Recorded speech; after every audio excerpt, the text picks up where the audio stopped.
शांति, ओम शांति, ओम शांति। आज रविवार है और हम सभी अव्यक्त बाप दादा की मुरली रिवाइज करेंगे। 1994 की मुरलियाँ चल रही है। जनवरी मास पूरा हुआ, आज से फरवरी मास शुरू हो रहा है। तो ये मुरली है 1294। आज की मुरली का सार अगर हम देखें, एक शब्द है दिव्य बुद्धि। हम बच्चों ने जैसे ही अलौकिक जन्म लिया, बाबा ने हम बच्चों को बहुत बड़ी सौगात दी। कौन सी सौगात? कौन सी सौगात दी? दिव्य बुद्धि की सौगात। अब दिव्य बुद्धि क्या क्या चमत्कार करती है वो आज बाबा ने बताया। सबसे पहली बात, दिव्य बुद्धि से हमारी स्थिति त्रिकालदर्शी की बन जाती है। तीनों कालों को हम देख सकते हैं। तो त्रिकालदर्शी स्थिति बनने से क्या लाभ होगा वो भी बाबा ने बताया। तो दिव्य बुद्धि से त्रिकालदर्शी स्थिति बनेगी और त्रिकालदर्शी स्थिति से क्या क्या प्राप्ति होगी वो बाबा ने बताया। तो सौगात तो सबको एक जैसी दी है दिव्य बुद्धि की, लेकिन हम कितना उसको प्रयोग में लाते हैं ये हमारे ऊपर है। और परिणाम स्वरूप 3 प्रकार की बुद्धि बन जाती है। पहली है दिव्य बुद्धि, दूसरी है साधारण बुद्धि, ज्ञान बहुत है लेकिन फिर भी बुद्धि साधारण है, और तीसरी है अलवेली बुद्धि, अलवेले बन जाते हैं। दिव्य बुद्धि होते हुए भी अलवेले बन जाते हैं। अब कैसे बनते हैं, उसी अनुसार कैसे नंबरवार हो जाते हैं वो आज बाबा ने बताया। तो सुनेंगे बाबा के महावाक्य। बहुत लंबी मुरली है।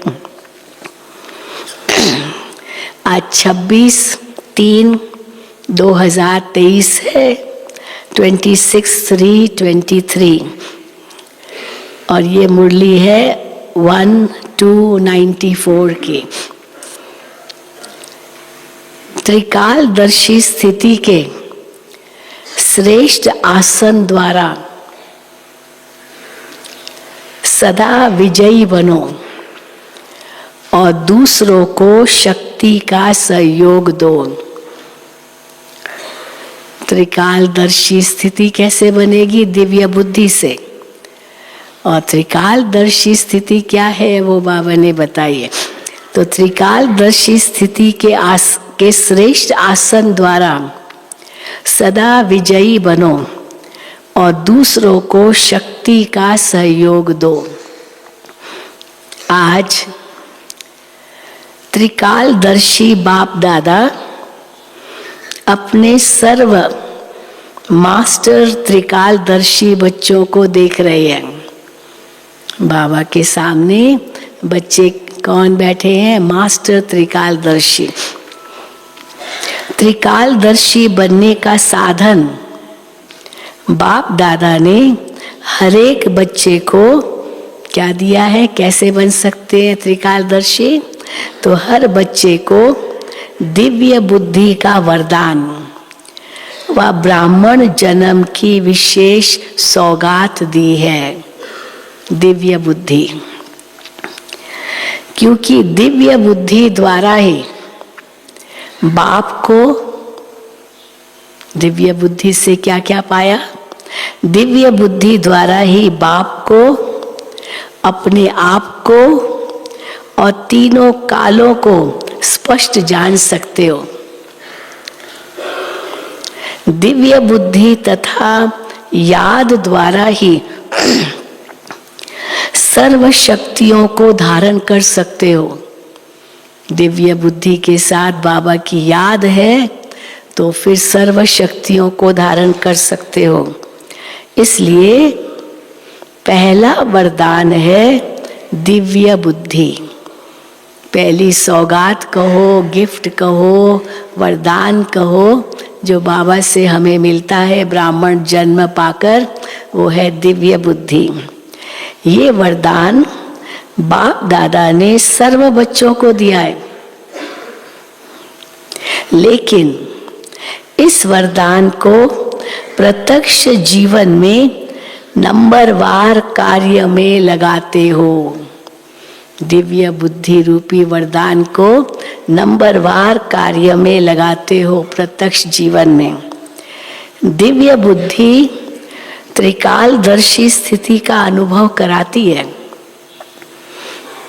भूत वर्तमान भविष्य तीनों काल इस दिव्य बुद्धि से स्पष्ट दिखाई देती है। दिव्य नेत्र बन जाता है दिव्य बुद्धि और तीनों काल स्पष्ट दिखाई देते हैं।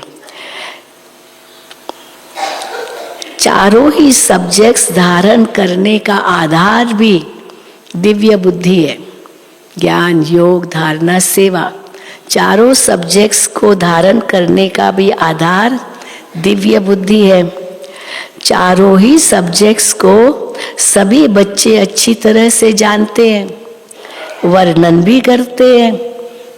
कितना वर्णन करते हैं, परिचय जब देते हैं संस्था का तो हम क्या कहते हैं, हमारे 4 सब्जेक्ट्स हैं, ईश्वरीय ज्ञान, सहज राजयोग, दिव्य गुणों की धारणा और रूहानी सेवा। तो बाबा कहते हैं वर्णन भी करते हो, लेकिन जानना, वर्णन करना ये तो सभी को आता है। संस्था का परिचय सब कितना अच्छी तरह से देते हैं ना। तो बाबा कहते हैं तो जानना, वर्णन करना ये सभी को आता है, चाहे नए हैं चाहे पुराने हैं, इसमें सभी होशियार हैं। वर्णन करने में, चारों सब्जेक्ट्स को वर्णन करने में सब होशियार है, लेकिन धारण करना इसमें नंबरवार बन जाते हैं। दिव्य बुद्धि की विशेषताएं, दिव्य बुद्धि वाली आत्माएं, विशेषताएं सुनो। दिव्य बुद्धि वाली आत्माएं कोई भी संकल्प को, कर्म व वाणी को, दिव्य बुद्धि वाली आत्माएं कोई भी संकल्प को कर्म व वाणी में लाने समय, जो संकल्प करते हैं उसको वाणी और कर्म में लाते हैं ना, तो कोई भी संकल्प को कर्म व वाणी में लाने समय हर बोल और हर कर्म को तीनों काल से जानकर फिर प्रैक्टिकल में आती है। दिव्य बुद्धि क्या करती है, हाँ, तीनों कालों को बुद्धि में लाकर फिर वो विशेषताएं, दिव्य विशेषताएं संकल्प को कर्म व वाणी में लाने समय हर बोल और हर कर्म को तीनों काल में, तीनों काल से जानकर फिर प्रैक्टिकल में आती है। साधारण बुद्धि वाली क्या करेगी? अब दिव्य बुद्धि की बात तो बाबा ने सुनाई। जो सोच है वो शुद्ध है, उस अनुसार वाणी कर्म वैसा ही होता है। अब साधारण बुद्धि वाली आत्माएं क्या करेगी? बहुत करके वर्तमान को स्पष्ट जानती है, क्या हो रहा है, कैसे हो रहा है, कौन क्या कर रहा है, सब समझ आता है क्योंकि वर्तमान को देख लेते हैं। लेकिन भविष्य और भूतकाल को स्पष्ट नहीं जानती। अभी जो है वो भूत का परिणाम है और अभी जो करेंगे उसका परिणाम भविष्य में होगा, ये नहीं सोचते। कई लोग केवल वर्तमान में ही रहते हैं। कई कहते हैं ना, लिव इन द प्रेजेंट, बस प्रेजेंट में ही रहो। पास्ट इज हिस्ट्री, ये कहते हैं, उसको भूल जाओ। फ्यूचर इज मिस्ट्री, वो भी एक पता ही नहीं क्या आएगा भविष्य में। प्रेजेंट में जियो। अब प्रेजेंट में जियो, लेकिन कैसे जियो? क्योंकि प्रेजेंट ही फ्यूचर बनाएगा। तो इसलिए बाबा कहते हैं दिव्य बुद्धि वाली आत्मा को पास्ट और फ्यूचर भी इतना ही स्पष्ट होता है जैसे प्रेजेंट स्पष्ट है। तीनों ही काल साथ साथ स्पष्ट अनुभव होता है। वैसे सभी कहते भी हैं कि जो सोचो, जो करो, जो बोलो, आगे पीछे को सोच समझ करके करो। सोच समझ करके करो, पहले तोलो फिर बोलो, ऐसे भी कहते हैं। तो बाबा कहते हैं आगे पीछे को सोच समझ कर करो। कर्म के पहले परिणाम को सामने रखो। ये जो मैं कर्म करने जा रहा हूं, इसका परिणाम क्या निकलेगा, तो परिणाम को सामने रखो। परिणाम हुआ भविष्य। तो नंबर 1 त्रिकालदर्शी बुद्धि। नंबर 1 है त्रिकालदर्शी बुद्धि। दिव्य बुद्धि वही त्रिकालदर्शी बुद्धि। त्रिकालदर्शी बुद्धि कभी असफलता का अनुभव नहीं करेगी, क्योंकि तीनों काल उनकी बुद्धि में है ना, तो सोच समझ कर हर कर्म करेगी, तो इसीलिए असफलता को नहीं पाएगी। त्रिकालदर्शी बुद्धि कभी असफलता का अनुभव नहीं करेगी। लेकिन बच्चों में 3 प्रकार की बुद्धि वाले हैं। पहला नंबर सुनाया सदा त्रिकालदर्शी बुद्धि, सदा दिव्य बुद्धि, सदा त्रिकालदर्शी बुद्धि।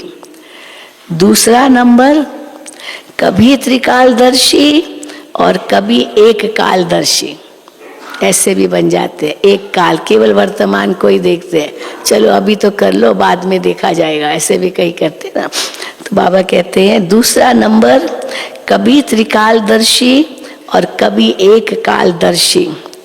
और तीसरा नंबर अलबेली बुद्धि, कर लेंगे देख लेंगे हो जाएगा, अलबेली बुद्धि।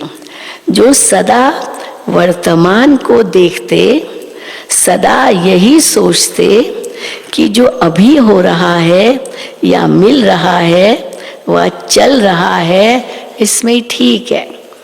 अब ये साधारण बुद्धि, ये त्रिकालदर्शी बुद्धि नहीं है। जो वर्तमान में हो रहा है, मिल रहा है, चल रहा है, यही ठीक है। भविष्य क्या होगा इसको क्या सोचे, अभी क्यों सोचे, क्या पड़ी है, जो होगा अच्छा ही होगा, ऐसे भी कई कहते हैं। तो भविष्य क्या होगा इसको क्या सोचें। लेकिन अलबेली बुद्धि क्या करेगी, अलबेली बुद्धि आदि मध्य अंत को न सोचने के कारण सदा सफलता प्राप्त करने में धोखा खा लेती है। गे करेंगे ना, कर लेंगे देख लेंगे, अभी तो बहुत टाइम पड़ा है, बाबा कहते धोखा खा लेते हैं। तो बनना है त्रिकालदर्शी बुद्धि। क्या बनना है, त्रिकालदर्शी बुद्धि। त्रिकालदर्शी स्थिति क्या है, अब त्रिकालदर्शी स्थिति है ना, दिव्य बुद्धि से त्रिकालदर्शी स्थिति बनती है या त्रिकालदर्शी बुद्धि बनती है। तो त्रिकालदर्शी स्थिति ऐसा श्रेष्ठ आसन है, आसन है वो श्रेष्ठ आसन, जिस आसन अर्थात स्थिति द्वारा स्वयं भी सदा विजयी और दूसरों को भी विजयी बनने की शक्ति व सहयोग देने वाले हैं। खुद भी सदा विजयी और दूसरों को भी विजयी बनने की शक्ति व सहयोग देने वाले हैं। दिव्य बुद्धि और क्या है, विशाल बुद्धि है। त्रिकालदर्शी बुद्धि है, विशाल बुद्धि है। दिव्य बुद्धि बेहद की बुद्धि है। तो चेक करो कि स्वयं की बुद्धि किस नंबर की बनाई है, दिव्य बुद्धि, साधारण बुद्धि या अलबेली बुद्धि, किस नंबर की बनाई है। बाप दादा ने बच्चों की रिजल्ट में देखा, अब क्या रिजल्ट देखी बाबा ने बच्चों में, वो बाबा बता रहे हैं। बाप दादा ने बच्चों की रिजल्ट में देखा कि ज्ञान, गुण, शक्तियों का खजाना जमा तो सभी बच्चों के पास है। ज्ञान भी बहुत है, गुण भी बहुत है, शक्तियां भी बहुत है। तीनों जो खजाने बाबा कहते हैं वो सब जमा बहुत है बच्चों के पास। लेकिन क्यों? लेकिन जमा होते भी नंबरवार क्यों? तीनों ही जमा है। बाबा ने कहा है कैसे जमा है वो भी बताया। तो बाबा कहते हैं लेकिन जमा होते भी नंबरवार क्यों है? ऐसा कोई भी नहीं दिखाई दिया बाबा को जिसके पास खजाने जमा नहीं हो। है कोई जो कहेगा मेरे पास खजाने जमा नहीं है, ज्ञान गुण शक्तियां नहीं? सबके पास बहुत जमा है, सभी के पास जमा है ना। फिर नंबरवार क्यों? क्यों नंबरवार? अगर किसी से भी पूछेंगे स्वयं का ज्ञान है, बाप का ज्ञान है, चक्र का ज्ञान है, कर्मों की गति का ज्ञान है। हाँ, ज्ञान में 4 भाग है ना, आत्मा का परिचय, परमात्मा का परिचय, कर्म का परिचय, चक्र का परिचय और कर्म का परिचय। आत्मा, परमात्मा, समय और कर्म, ये 4 प्रकार का परिचय 7 दिन के कोर्स में देते हैं। तो बाबा कहते हैं सभी के पास जमा है। तो सभी के पास सर्व शक्तियां हैं। चलो ज्ञान तो सब के पास है। फिर बाबा शक्तियां पूछ रहे हैं, सभी के पास सर्व शक्तियां है, यह कोई है कोई नहीं है ना। कई बार बाबा कहते हैं सहन शक्ति है लेकिन समाने की शक्ति नहीं है, सामना करने की शक्ति है लेकिन परखने की शक्ति नहीं है ना। तो इसीलिए बाबा कहते सर्व शक्तियां है, या कोई है कोई नहीं है। ज्ञान में सभी ने हाँ किया और शक्तियों में हाँ क्यों नहीं किया? हाँ, है कोई जो कहेगा सब शक्तियां हैं मेरे पास? तो बाबा के समय भी सामने सब ने हाँ नहीं किया। तो हाँ क्यों नहीं किया? ज्ञान में तो सभी ने हाँ किया, तो शक्तियों में हाँ क्यों नहीं किया? अच्छा, सभी गुण हैं, ये 3 खजाने हैं, ज्ञान गुण शक्तियाँ। तो ज्ञान तो बहुत है, शक्तियाँ कम है। अच्छा, गुण है, सर्व गुण बुद्धि में है, सारे गुण 36 गुण कम से कम है। तो सर्व गुण बुद्धि में है, बुद्धि में ज्ञान भी है, शक्तियाँ भी है। फिर नंबरवार क्यों? फर्क क्या होता है? फर्क क्या होता है? खजाने को विधि पूर्वक कार्य में लगाना नहीं आता। अब विधि पूर्वक बहुत बड़ा शब्द है। सही समय पर सही रूप में वो कार्य में लगाना नहीं आता। खजाने को विधि पूर्वक कार्य में लगाना नहीं आता है। समय बीत जाता है, फिर सोचते हैं ऐसे करते थे। अब पछतावत क्या हो? तो जब चिड़िया चुग गई खेत, खेत हम करेंगे काटेंगे, पर चिड़िया आ गई सारा खेत खा गई और पछताते रह गए। करेंगे। तो खजाने को विधि पूर्वक कार्य में लगाना नहीं आता। समय बीत जाता है, फिर सोचते हैं कि ऐसे करते थे, इस विधि से चलते थे तो सिद्धि मिल जाती थी, सफलता मिल जाती थी अगर इस विधि से करते थे। तो समय को जानना और समय प्रमाण, शक्ति व गुण व ज्ञान को कार्य में लगाना, इसके लिए दिव्य बुद्धि की विशेषता आवश्यक है।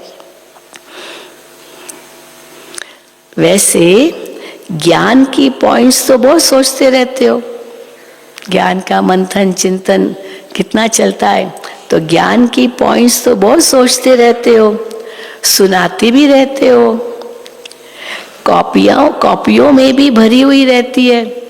कितनी कॉपियाँ भरी होगी आप लोगों ने, मेरे पास भी तो ढेर कॉपियाँ हैं। अब इतनी मानो इतने 50 साल 60 साल वो कॉपियाँ भरते थे, बहुत लिखते थे, तो कुछ तो है कॉपियाँ। तो बाबा कहते हैं सबके पास कितनी डायरियाँ इकट्ठी हुई होगी, काफी स्टॉक है ना। तो जैसे बाप के लिए गाया हुआ है कि मैं जो हूँ जैसा हूँ वैसे मुझे जानने वाले कोटों में कोई है। मैं जो हूँ, मैं जैसा हूँ, मुझे उस रूप से जानने वाले कोटों में कोई है। जानते तो सभी हैं, लेकिन अंडरलाइन है क्या?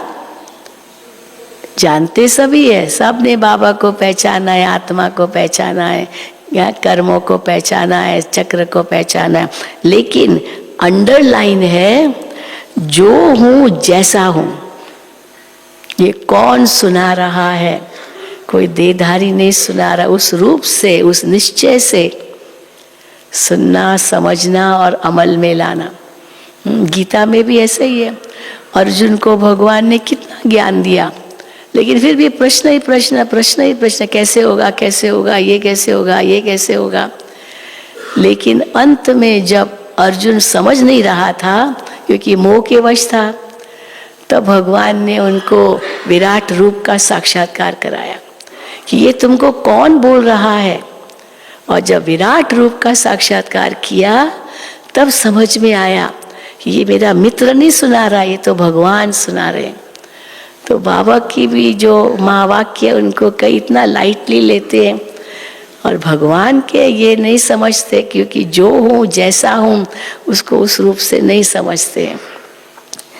तो बाबा कहते हैं लेकिन अंडरलाइन है जो हूँ जैसा हूँ उसमें अंतर पड़ जाता है।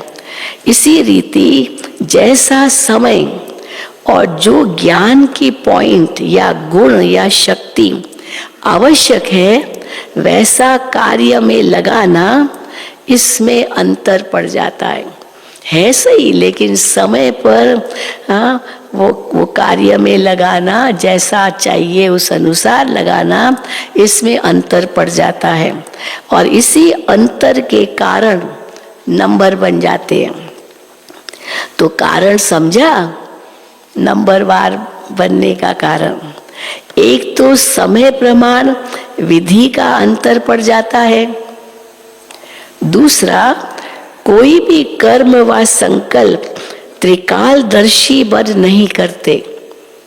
क्या परिणाम होगा ये समझकर नहीं करते, इसलिए नंबर बन जाते हैं। कोई भी संकल्प बुद्धि में आता है तो संकल्प है बीज, और वाचा और कर्मणा क्या है? वो बीज का विस्तार है। वाणी में आएगा फिर कर्म में आएगा, ये बीज का विस्तार है। अगर संकल्प अर्थात बीज को त्रिकालदर्शी स्थिति में स्थित होकर चेक करो, शक्तिशाली बनाओ, संकल्प को ही शक्तिशाली बनाओ। और अगर व्यर्थ चल रहा है या नेगेटिव चल रहा है, तुरंत उसको खत्म करो, उस बीज को पनपने नहीं दो। तो बाबा कहते हैं अर्थात बीज को त्रिकालदर्शी स्थिति में स्थित होकर चेक करो, शक्तिशाली बनाओ, तो वाणी और कर्म में स्वतः ही सहज सफलता है ही है। संकल्प को चेक नहीं करते, अर्थात बीज शक्तिशाली नहीं होता। संकल्प तो कितने प्रकार के चलते ही रहते हैं, तो संकल्प को चेक नहीं करते, अर्थात बीज शक्तिशाली नहीं होता, तो वाणी और कर्म में भी सिद्धि की शक्ति नहीं रहती। लक्ष्य सभी का सिद्धि स्वरूप बनने का है ना, सफलता पाने का है ना, सबका यही लक्ष्य है। तो सदा सिद्धि स्वरूप बनने की विधि जो सुनाई उसको चेक करो। बीच बीच में बुद्धि अलबेली बन जाती है, इसलिए कभी सिद्धि अनुभव करते और कभी मेहनत अनुभव करते। कोई ना कोई विघ्न आ गया, फिर उस विघ्न को हटाने के लिए मेहनत करते, क्योंकि त्रिकालदर्शी स्थिति नहीं थी तो विघ्न आएगा ना। तो बाबा कहते हैं तो सिद्धि अनुभव करते, तो इसलिए कभी सिद्धि अनुभव करते और कभी मेहनत अनुभव करते। बाप दादा का सभी बच्चों से प्यार की निशानी है। बाबा कितना प्यार करते हैं हम बच्चों को, उसकी निशानी क्या है कि सब बच्चे सदा सहज सिद्धि स्वरूप बन जाए। यही बाबा चाहते हैं, सब बच्चे सदा सिद्धि स्वरूप बन जाए। ये बाबा का प्यार बच्चों के प्रति है। आपके जड़ चित्रों द्वारा, देखो नवरात्रि चल रही है ना, तो जड़ चित्र हमारी कितनी सेवा कर रहे हैं। सोचो देवियों की कितनी पूजा हो रही है। चैत्र मास की नवरात्रि चल रही है, कितना देवियों को सजाते हैं, बात मत पूछो, कितनी पूजा करते। वो कौन है? हम ही तो है ना। तो बाबा कहते हैं तो चैतन्य में सिद्धि स्वरूप बने हो तब तो जड़ चित्रों द्वारा भी और आत्माएं सिद्धि प्राप्त करती रहती है। वो भी सिद्धि प्राप्त करती है आपकी जड़ चित्रों से भी। तो जो त्रिकालदर्शी स्थिति में स्थित रहते हैं, तो त्रिकालदर्शी स्थिति समर्थ स्थिति है। त्रिकालदर्शी स्थिति समर्थ स्थिति है। इस समर्थ स्थिति वाले व्यर्थ को ऐसा सहज समाप्त कर देते हैं जो स्वप्न मात्र भी व्यर्थ समाप्त हो जाता है।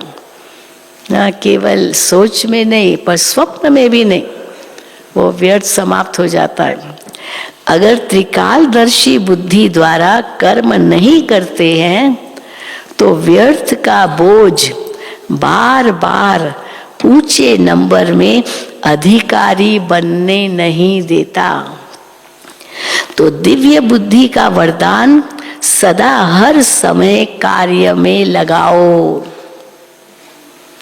बाप दादा ने पहले भी इशारा दिया है कि ज्ञानी योगी आत्माएं तो बने हो। अब ज्ञान और योग के शक्ति को प्रयोग में लाने वाले प्रयोगशाली आत्माएं बनो। अब कैसे प्रयोग करना है वो भी बाबा ने बताया। तो प्रयोगशाली आत्माएं बनो। ज्ञान और योग को कैसे, योग के शक्ति को प्रयोग में लाने वाले प्रयोगशाली आत्माएं बनो। जैसे बहुत सुंदर मिसाल बाबा देते हैं, जैसे साइंस की शक्ति का प्रयोग दिखाई देता है ना, लेबोरेटरीज में कुछ न कुछ प्रयोग करते ही रहते, तो वो प्रयोग दिखाई देता है। लेकिन साइंस की शक्ति के प्रयोग का भी मूल आधार क्या है? वो जो प्रयोग करते हैं, एक्सपेरिमेंट्स जो भी करते हैं, उसका आधार क्या है? बिजली चाहिए ना, बिना बिजली के क्या कर सकेंगे? कुछ भी नहीं। तो इसलिए लाइट, जिसको बाबा लाइट कहते हैं, बिजली। और जब बिजली है तो एक बिजली आती है तो कितने काम हो जाते हैं, कितने चीज़ें उनसे यूज़ होती है और वो कार्य वो करते हैं जो भी साधन है। तो मुख्य आधार है लाइट। और लाइट के बाबा दो अर्थ बताते हैं। एक लाइट माना ज्ञान की लाइट, प्रकाश, और दूसरा लाइट माना हल्कापन। तो ये दोनों बातें बाबा कहते हैं। जैसे साइंस की शक्ति का प्रयोग दिखाई देता है ना, लेकिन साइंस की शक्ति के प्रयोग का भी मूल आधार क्या है? आज जो भी साइंस ने प्रयोग कर साधन दिए हैं, उन सब साधनों का आधार क्या है? कितनी चीजें साइंस ने हमें दी है, लेकिन बिजली ना हो तो वो साधन किस काम के? तो उन सब साधनों का आधार क्या है? साइंस के प्रयोग का आधार क्या है? मेजॉरिटी देखेंगे लाइट, बिजली चाहिए, हर चीज के लिए बिजली चाहिए। लाइट द्वारा ही प्रयोग होता है। अगर कंप्यूटर भी चलता है तो किसके आधार पर? चलो बिजली नहीं है तो बैटरी तो है ना, तो वो भी तो लाइट है ना, वो भी शक्ति है, तो वो भी काम आती है। तो बाबा कहते हैं साइंस के प्रयोग का आधार क्या है? अगर कंप्यूटर भी चलता है तो किसके आधार से? कंप्यूटर तो माइट है, वो रिजल्ट है माइट, कंप्यूटर से हम देखते हैं, लेकिन आधार लाइट है ना। तो आपके साइलेंस की शक्ति का भी आधार क्या है? हमारी ये साइलेंस की शक्ति। तो आपके साइलेंस की शक्ति का भी आधार क्या है? लाइट है ना। जब वो प्रकृति की लाइट द्वारा एक लाइट, बिजली, अनेक प्रकार के प्रयोग प्रैक्टिकल में करके दिखाती है, तो आपकी अविनाशी परमात्म लाइट, आत्मिक लाइट, आत्मा का ज्ञान ये भी लाइट है, परमात्मा का ज्ञान ये भी लाइट है।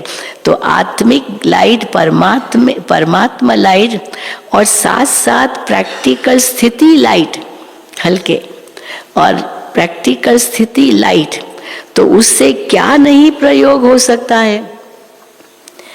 आपके पास स्थिति भी लाइट है, हल्के हो, सहज हो, सरल हो, तो स्थिति लाइट बन जाती है। तो आपके पास स्थिति भी लाइट है और मूल स्वरूप भी लाइट है, आत्मा ज्योति है, तो वो भी लाइट है। जब भी कोई प्रयोग करना चाहते हो तो पहले अपने मूल आधार को चेक करो। कई बार वो हम यूज करना चाहते हैं, अभी ये यूज करना, वो यूज करना है ना, कितने गैजेट्स किचन के अंदर होते हैं और बिजली है ही नहीं। तो हम कहेंगे क्यों नहीं चलता, क्यों नहीं चलता? अरे पहले देखो तो सही, बिजली है, बिजली है ही नहीं, और हम सोचते हैं ये क्यों नहीं चलता। तो वो खराब नहीं है, लेकिन बिजली हो तब तो चले। तो बाबा कहते हैं जब भी कोई प्रयोग करना चाहते हो तो पहले अपने मूल आधार को चेक करो। जैसे कोई भी साइंस के साधन को यूज करेंगे तो पहले चेक करेंगे ना कि लाइट है या नहीं है। ऐसे जब योग का, शक्तियों का, गुणों का प्रयोग करते हो तो पहले ये चेक करो, हाँ, योग का, शक्तियों का, गुणों का प्रयोग करते हो तो पहले चेक करो। क्या चेक करो? कि मूल आधार, आत्मिक शक्ति, परमात्म शक्ति व लाइट यानी हल्की स्थिति है। अगर स्थिति और स्वरूप डबल लाइट है तो प्रयोग की सफलता बहुत सहज कर सकेंगे। तो प्रयोग की सफलता सहज कर सकते हो। और सबसे पहले इस अभ्यास को शक्तिशाली बनाने के लिए क्या करो? इस अभ्यास को शक्तिशाली बनाने के लिए पहले अपने ऊपर प्रयोग करो। अपने ऊपर प्रयोग करके देखो।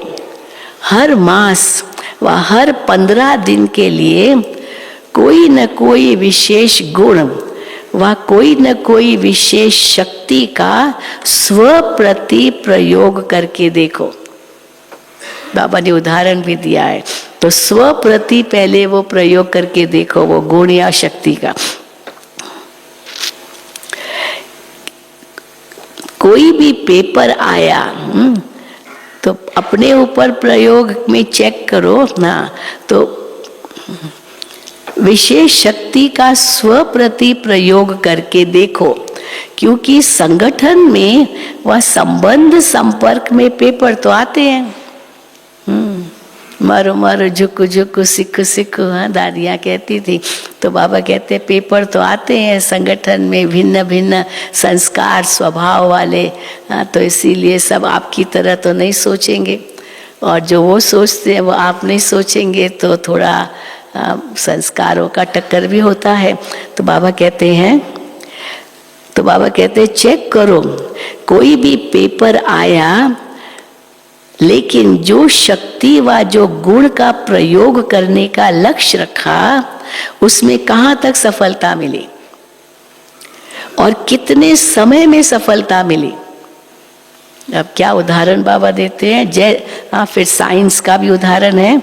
जैसे साइंस का प्रयोग दिन प्रतिदिन थोड़े समय में प्रत्यक्ष रूप का अनुभव कराने में आगे बढ़ रहा है ना। देखो कितने साधन जो बने, इतना जल्दी काम करते हैं। ट्रेन देखो पहले कैसे चलती थी, छुक छुक गाड़ी, और अभी देखो कितनी फास्ट ट्रेन, माना प्रगति होती जा रही ना, विज्ञान में कितनी प्रगति हो रही है। तो जैसे साइंस का प्रयोग दिन प्रतिदिन थोड़े समय में प्रत्यक्ष रूप का अनुभव कराने में आगे बढ़ रहा है ना, तो समय भी कम करता है। नेचुरली जल्दी पहुंचेंगे। अब जो पहले 20 घंटे लगते थे, अभी 10 घंटे में पहुंच जाओ, तो समय कम यूज हुआ।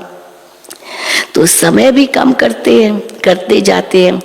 थोड़े समय में सफलता ज्यादा, ये साइंस वालों का भी लक्ष्य है। थोड़े समय में सफलता ज्यादा, ये साइंस वालों का भी लक्ष्य है। ऐसे जो भी लक्ष्य रखा उसमें समय को भी चेक करो और सफलता को भी चेक करो। जब स्व के प्रति प्रयोग में सफल हो जाएंगे तो दूसरी आत्माओं के प्रति प्रयोग करना सहज हो जाएगा। और जब स्व के प्रति सफलता अनुभव करेंगे तो आपके दिल में औरों के प्रति प्रयोग करने का उमंग उत्साह स्वतः ही बढ़ता जाएगा। मैंने सफलता पाई तो आप भी सफलता पा सकते हो इस प्रयोग से। अन्य आत्माओं के संबंध संपर्क में स्व के प्रयोग द्वारा उन आत्माओं को भी आपके प्रयोग का प्रभाव स्वतः ही पड़ता रहेगा। जैसे बाबा मिसाल देते हैं, जैसे एक दृष्टांत था, मिसाल सामने रखो कि मुझे सहन शक्ति का प्रयोग करना है। आज सवेरे से मैं अंदर में ये रखूंगी बुद्धि में, कोई कुछ भी कहे मुझे उसका असर नहीं होना है। हाँ, फीलिंग नहीं आनी चाहिए, मुझे उसका दुख नहीं होना चाहिए। हाँ, मुझे उससे मेरा मन अशांत नहीं होना चाहिए। कोई कुछ भी कहे, ठीक है। तो बाबा कहते ये अपने ऊपर प्रयोग करो। तो बाबा कहते जब स्वयं में सहन शक्ति का प्रयोग करेंगे तो जो दूसरी आत्माएं आपकी सहन शक्ति को हिलाने के निमित्त है, वो तो कुछ भी बोल देंगी। ये थोड़ी सोचते कि इनको क्या, इसका असर क्या होगा, इसके ऊपर क्या बीतेगी, कुछ भी नहीं, वो बोल देते कुछ भी। तो बाबा कहते हैं पर आप में अगर सहन शक्ति है तो दूसरी आत्माएं आपकी सहन शक्ति को हिलाने के निमित्त हैं, वो भी बच जाएगी ना, क्योंकि उनको पता है कि ये तो बहुत सहनशील आत्मा है, इसीलिए इसको हम क्या कहेंगे, उनका भी तो किनारा हो जाएगा। और जैसे छोटे छोटे संगठन में रहते हो, सेंटर्स हैं, हाँ, थोड़ी थोड़ी बहनें रहती है। मधुबन तो बेहद घर है, रिट्रीट सेंटर्स में भी बेहद है, वहाँ कितने भाई बहन रहते हैं। पर छोटे छोटे सेंटर में तो 2-3, कई बार तो एक बहन भी रहती है। हाँ, और जैसे छोटे छोटे संगठन में रहते हो, सेंटर्स हैं, तो सेंटर्स पर छोटे संगठन है ना, तो पहले स्व के प्रति ट्रायल करो, फिर अपने छोटे संगठन में ट्रायल करो। संगठन रूप में कोई भी गुण व शक्ति के प्रयोग का प्रोग्राम बनाओ कि आज मेरे अंदर ये शक्ति का मैं अनुभव करूंगी। हाँ, वे उस बाबा कहते हैं इसका प्रयोग का प्रोग्राम बनाओ। उससे क्या होगा, अगर उसको प्रयोग करने का प्रोग्राम बनाएंगे तो क्या होगा, संगठन की शक्ति से उसी गुण व शक्ति का वायुमंडल बन जाएगा।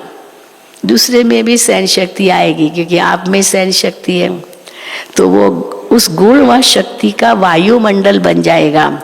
वाइब्रेशन फैलेगा और वायुमंडल व वाइब्रेशन का प्रभाव, तरंगे बनती है ना, तो वो प्रकंपन जो तरंगे बनती है, तो उनका प्रभाव अनेक आत्माओं के ऊपर पड़ता ही है।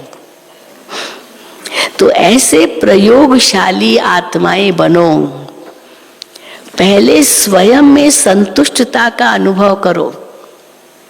अब ये बड़ी बात है, कोई कुछ भी कहे, परंतु अगर मैं अंदर में संतुष्ट हूँ, मुझे पता है मैं जो कर रहा हूँ कर रही हूँ ये ठीक है, आपका विचार ये, हमारा विचार ये, आप भी राइट हम भी राइट, लड़ना क्यों है, आप भी राइट हो हम भी राइट है।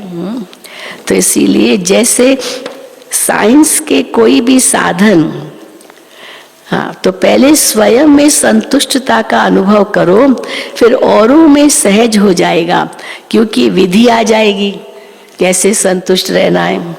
जैसे साइंस के कोई भी साधन को पहले सैंपल के रूप में प्रयोग करते हैं, कोई भी नई चीज पहले सैंपल के रूप में प्रयोग करते हैं, फिर विशाल रूप में प्रयोग करते हैं, ऐसे आप पहले स्वयं को सैंपल के रीति से यूज करो, खुद सैंपल बन जाओ। जितना ये प्रयोग करने की रुचि बढ़ती जाएगी, बुद्धि मन इसमें बिजी रहेगा, तो छोटी छोटी बातों में जो समय लगाते हो, शक्तियां लगाते हो, उनकी बचत हो जाएगी।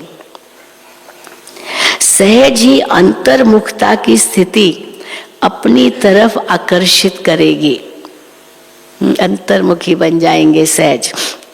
क्योंकि कोई भी चीज का प्रयोग और प्रयोग की सफलता स्वतः ही और सब तरफ से किनारा करा देती है। जब वैज्ञानिक कोई भी प्रयोगशाला में कुछ न कुछ प्रयोग करते हैं तो कितना एकांत में रहते हैं, साइलेंस।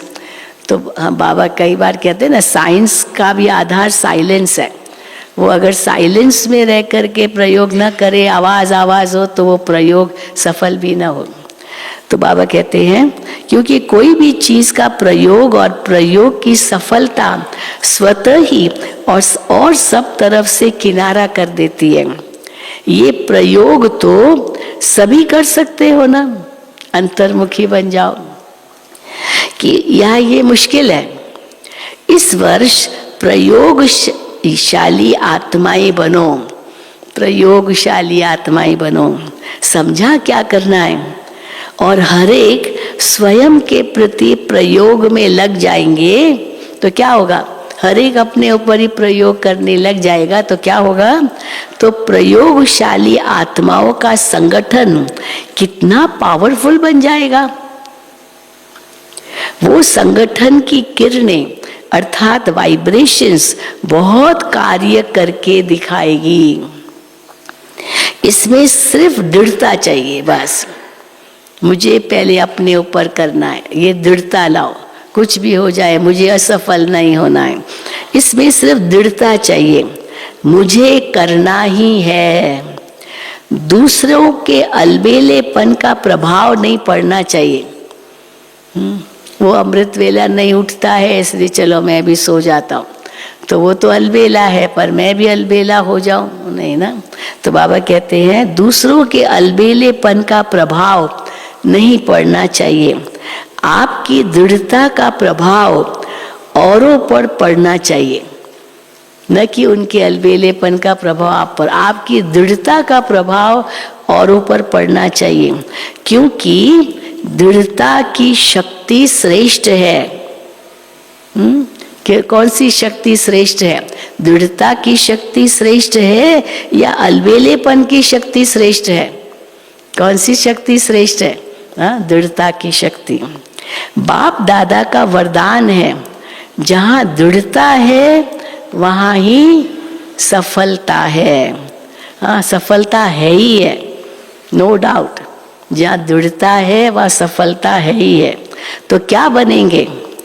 प्रयोगशाली त्रिकालदर्शी आसनधारी। और तीसरा क्या करेंगे? तीसरा क्या करेंगे? जैसा समय वैसी विधि से सिद्धि स्वरूप। जैसा समय, पहले तो शक्ति गुण ज्ञान, वो समय वो सही रूप में प्रयोग। फिर बाबा ने समय की बात कही, तो जैसा समय वैसी फिर विधि से सिद्धि स्वरूप। फिर विधि भी तो सही हो ना, विधि से सिद्धि स्वरूप। तो वर्ष का ये होमवर्क है, ये होमवर्क स्वतः ही बाप के समीप लाएगा। जैसे ब्रह्मा बाप को देखा, बाबा में क्या देखा? ब्रह्मा बाबा में कोई भी कर्म करने के पहले आदि मध्य अंत को सोच समझ कर्म किया और कराया। सोच समझ कर्म किया और कराया, आदि मध्य अंत। अलबेला पर नहीं कि जैसा हुआ ठीक है, चलो ठीक है छोड़ो, हाँ जैसा हुआ ठीक है, नहीं। अलबेला पर नहीं कि जैसा हुआ ठीक है, चलो चलाना ही है, चलो चलाना ही है, ऐसा नहीं। तो फॉलो ब्रह्मा बाप, फॉलो करना तो सहज है ना, ब्रह्मा बाप के कदम पर कदम रखना तो सहज है ना। कॉपी तो करना है, कॉपी करने का तो अकल है ना पता नहीं स्कूलों में कॉलेज में कितना कॉपी किया होगा, अकल तो है ना। तो कॉपी करने का तो अकल है ना। अच्छा, तो उस समय ये जो मुरली है 1 तारीख की, जहाँ तक मुझे याद है वो प्रोग्राम में टर्न नहीं था, डबल विदेशियों का आना शुरू हुआ था, लेकिन कुछ ऐसे भारतवासी आ गए थे, कोई दूर के भी, तो उन्होंने बहुत दादी जी को रिक्वेस्ट किया कि बाप दादा आए, नहीं तो टर्न नहीं था। क्योंकि 1 फरवरी से तो विदेश का ही टर्न था और ये ओम शांति भवन ही था, कोई ज्ञान सरोवर शांति वन तो था ही नहीं, तो रहने की भी लिमिटेड कैपेसिटी थी। तो जब विदेशियों को मंगाते थे तो फिर भारत वालों को मना करते थे, लेकिन वो टर्न एक्स्ट्रा था तो भारतवासियों को बुला लिया कि ये एक्स्ट्रा टर्न है और इसमें आप आ सकते हो। तो इतने भाग के आए जो बात मत पूछो। अब सबको तो बुलाया नहीं, लेकिन बाबा ने बुलाया है, दादी जी ने बुलाया है, तो टिकट मिली नहीं मिली 3rd क्लास में, उस मतलब जो भी, तो वो स्लीपर तो मिला नहीं होगा, और ऐसे ही बस पैसेंजर ट्रेन में भी मतलब कुछ आ गए टाइम पर, और बाबा की मुरली सुनने में पहुंचे। तो देखो बाबा क्या कहते हैं। अच्छा, ये ग्रुप चांस लेने वाला ग्रुप है, एक्स्ट्रा लॉटरी मिली है। जो अचानक लॉटरी मिलती है तो उसकी खुशी ज्यादा हो जाती है। तो ये लकी ग्रुप हुआ ना, लॉटरी मिल गई, बाबा का एक्स्ट्रा टर्न मिल गया, चांस लेने वाला लकी ग्रुप। दूसरे सोचते रहते कब जाएंगे और आप पहुंच गए। हाँ, निमंत्रण तो आया तो कई तो पहुंच गए और कोई सोचते ही रह गए, हाँ कब जाएंगे। तो बाबा कहते हैं दूसरे सोचते रहते कब जाएंगे और आप पहुंच गए। अब डबल विदेशियों का टर्न शुरू होने वाला है। भारतवासियों ने अपनी लॉटरी ले ली, बहुत आ गए भारतवासी एक्स्ट्रा टर्न में। चारों ओर के डबल विदेशी बच्चों ने जो रिट्रीट का प्रोग्राम बनाया है, फरवरी महीने में अधिकतर कॉल ऑफ टाइम होता था, कॉल ऑफ टाइम या मेडिटेशन हॉल में ही करते थे। तो क्योंकि ओम शांति भवन भी था, परंतु फिर ग्रुप्स में आते थे तो ओम शांति भवन में करते थे, लेकिन ज्ञान सरोवर तो नहीं था, शांतिवन भी नहीं था, ये 94 की बात है।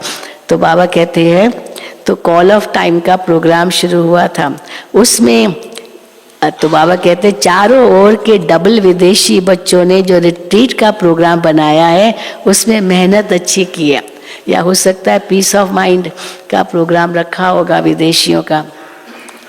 विशेष निमित्त आत्माओं को समीप लाने की विधि अच्छी है, चाहे पीस ऑफ माइंड द्वारा, चाहे ये कॉल ऑफ टाइम द्वारा, ये विधि अच्छी है।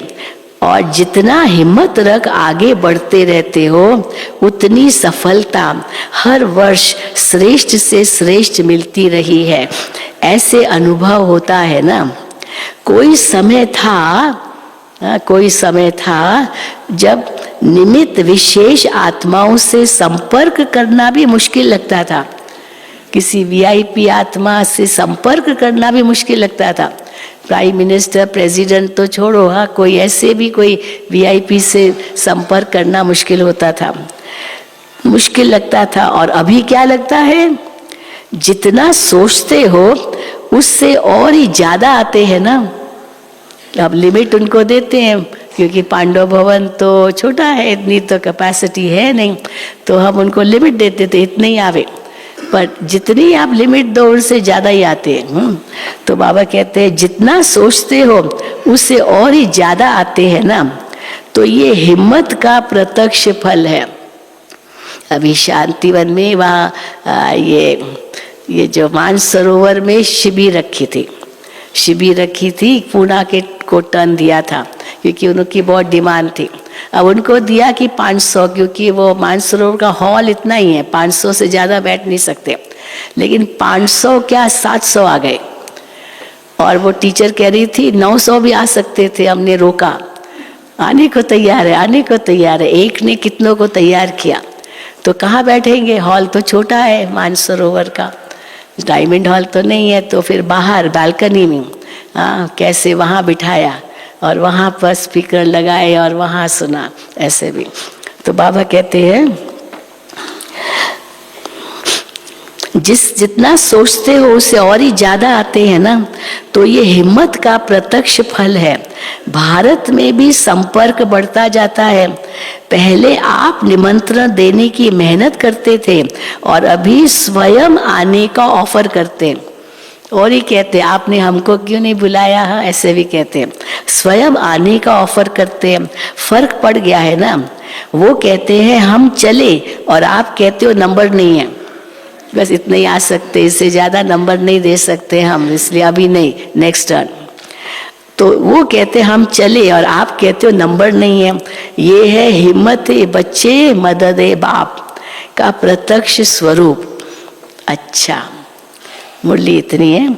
चारों ओर के मास्टर त्रिकालदर्शी आत्माओं को सदा समय के महत्व को जानने और समय प्रमाण खजाने को कार्य में लगाने वाले दिव्य बुद्धिवान आत्माओं को सदा अंतर्मुखता की प्रयोगशाला में प्रयोग करने वाले प्रयोगशाली आत्माओं को सदा हिम्मत द्वारा बाप के मदद का प्रत्यक्ष अनुभव करने वाली आत्माओं को बाप दादा का याद प्यार और नमस्ते। रूहानी बच्चों की रूहानी बाप दादा को याद प्यार, गुड मॉर्निंग और नमस्ते। अब दादियों से मुलाकात। अब दादी जी की विशेषता आपको एक बताऊं ना। दादी जी की बुद्धि बहुत चलती थी, सेवा को कैसे आगे बढ़ाए, और नई नई बातें दादी सोचती थी बहुत, ये करे ये करे ये करे।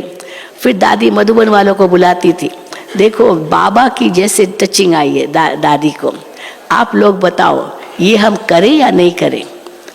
और सब कहते थे हाँ दादी करो, हाँ। तो सबका सहयोग मिल गया। अब दादी अकेली कहती मैं करूँगी तो कौन सहयोग देता, लेकिन दादी जी की ये विशेषता थी, मीटिंग बुलाती थी, सब मधुबन में वासी सब आओ, और दादी जी की बुद्धि में ये प्लान है, ये करना है, आप लोगों का क्या विचार है, उनसे राय लेती थी ताकि उनको भी लगे कि हमारी भी कोई पूछ है। तो इसीलिए दादी की ये विशेषता थी। वही बाबा कह रहे हैं, दादियों से मुलाकात। आप निमित्त आत्माएं किस प्रयोगशाला में रहते हो। दादियां भी तो प्रयोगशाला में रहती थी ना। सारा दिन कौन सी प्रयोगशाला चलती है, नई नई इन्वेंशन करते रहते हो ना, नए नए अनुभव करते जाते हो और नई नई विधि से टचिंग होती रहती है। बहुत दादी को भी बहुत टचिंग आती थी, सवेरे सवेरे दादी को इतनी टचिंग आती थी। तो नई नई टचिंग, नई नई विधि भी टचिंग होती रहती है, क्योंकि जो निमित्त है उनको विशेष नई नई बातें टच होने का विशेष वरदान है। ये दादी जी को वरदान था। थोड़ा समय भी बीतेगा तो विचार चलते हैं ना, टचिंग आती है ना कि अभी ये हो, अभी वो हो, हाँ ये हो, दादी जी कहते थे अभी ये हो वो हो, अभी ये होना चाहिए। तो निमित्त आत्माओं को विशेष उमंग उत्साह बढ़ाने के व परिवर्तन शक्ति को बढ़ाने के प्लान की जरूरत है। जो निमित्त आत्माएं हैं उनको इस ऐसे उमंग उत्साह बढ़ाने के, परिवर्तन शक्ति को बढ़ाने के प्लान की जरूरत है। इसके बिना रह नहीं सकते हैं, इसके बिना रह नहीं सकते हैं। बुद्धि चलती है ना, देख देख आश्चर्यचकित नहीं होते, आश्चर्यचकित नहीं होते ये सब कैसे चल रहा है, लेकिन उमंग उत्साह में आगे बढ़ाने के लिए प्लानिंग बुद्धि बनते हो। आश्चर्य नहीं खाती हो कैसे ये हो रहा है, कैसे बाबा के बच्चे आ रहे, कैसे कैसे। दादियाँ ऐसे नहीं सोचती थी, लेकिन प्लानिंग बुद्धि, और उसी अनुसार दादियाँ सोचती थी, और दादी प्रकाश मणि तो खास। तो आगे बढ़ाने के लिए प्लानिंग बुद्धि बनते हो। माया संगठन को हिलाने के नए नए प्लान बनाती है। विघ्न तो आएंगे ना, तो माया तो विघ्न डालेगी। तो माया संगठन को हिलाने के नए नए प्लान बनाती है। नई नई बातें सुनते हो ना, सुनती हो ना, दादी जी को कह रहे कैसे विघ्न आते हैं सेवा में, तो नई नई बातें सुनती हो ना। और आप लोग सभी को हिम्मत उमंग में लाने के प्लान बनाती हो। वो विघ्न ला रही है माया, और आप लोग हिम्मत उमंग के में लाने के प्लान बना रहे हो। कभी आश्चर्य लगता है कैसे ये माया विघ्न डालती है, और बाबा के बच्चे तो इतने उमंग उत्साह में हैं। कभी आश्चर्य लगता है कि ये क्या माया कर रही है, क्यों ऐसे हो रहा है। तो दादी से पूछा कभी आश्चर्य लगता है, तो दादी कहे नहीं, दादी की स्थिति तो कितनी ऊंची थी, नहीं दादी को कोई आश्चर्य नहीं लगता। माया भी पुरानी विधि से थोड़े ही अपना बनाएगी, वो नए नए तरीके ढूंढती है माया अपना बनाने के लिए। वो भी तो नवीनता लाएगी ना, जैसे आप नवीनता लाते हो सेवाओं में, तो वो माया भी तो नवीनता लाएगी ना। अच्छा, वरदान। शुद्ध मन और दिव्य बुद्धि के विमान द्वारा, कौन सा विमान? शुद्ध मन और दिव्य बुद्धि के विमान द्वारा सेकंड में स्वीट होम की यात्रा करने वाले मास्टर सर्वशक्तिवान भव।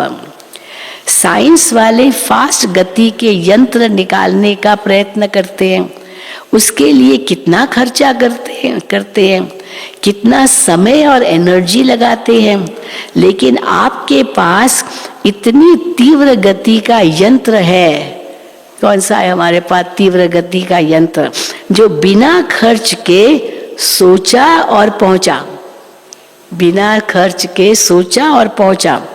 आपको शुभ संकल्प का यंत्र मिला है, शुभ संकल्प का यंत्र मिला है, दिव्य बुद्धि मिली है, ये है तुम्हारा यंत्र। इस शुद्ध मन और दिव्य बुद्धि के विमान द्वारा जब चाहे तब चले जाओ और जब चाहे तब लौट आओ। मास्टर सर्वशक्तिवान को कोई रोक नहीं सकता। स्लोगन, दिल सदा सच्ची हो तो दिलाराम बाप की आशीर्वाद मिलती रहेगी। दिल सदा सच्ची हो तो दिलाराम बाप की आशीर्वाद मिलती रहेगी। ओम शांति, ओम शांति, ओम शांति। कितनी गहरी बाबा की मुरली थी। चलो बाबा को याद करते हैं और फिर डबल विदेशी बैठे रहेंगे, आज का प्रोग्राम देंगे।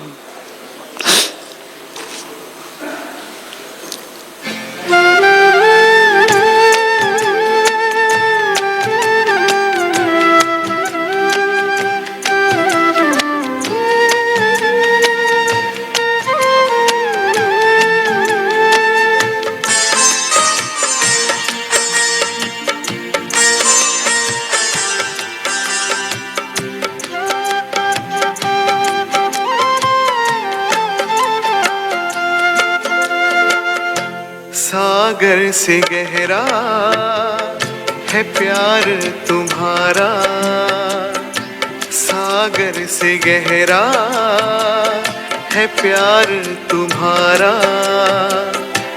ओ बाबा, ओ बाबा, ओ बाबा। सागर से गहरा है प्यार तुम्हारा। ओ बाबा, ओ बाबा, ओ बाबा। साथ तेरे है हर पल सुनहरा, साथ तेरे है हर पल सुनहरा। ओ बाबा दिल ने पुकारा, ओ बाबा सागर से गहरा है प्यार तुम्हारा। ओ बाबा